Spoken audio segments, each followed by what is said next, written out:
ছোট বাচ্চাদেরকে মসজিদে ঢুকতে দেন তো, না বের করে দেন? বের করে দেয়।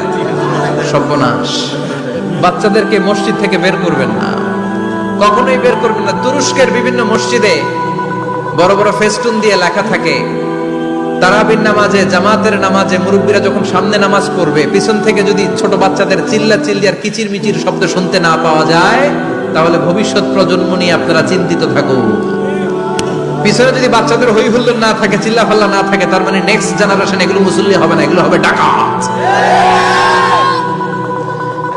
এজন্য ছোট বাচ্চাদেরকে মসজিদ থেকে তাড়িয়ে দেওয়া যাবে, এদেরকেও নিয়ে যান। এরা হাসতে খেলতে চলতে ফিরতে, আমি বাইরের যত জায়গায় তারাবি পড়েছি, অনেক দেশে তারাবি পড়েছি রামাদানে, ছোট বাচ্চারা পিছনে অনেক কিচির মিচির করে, হঠাৎ অ্যানাউন্সমেন্ট দেয়, বাবা মারা ছেলে মেয়েদেরকে শান্ত করেন। কিছুক্ষণ শান্ত, 2 রাকাত পরে আবার চিল্লাছেন, আছে না নাই? ওরা যদি না চিল্লায়, ওরা যদি লাফালাফি না করে, লাফালাফি কি 80 বছরের মুরব্বী করবে?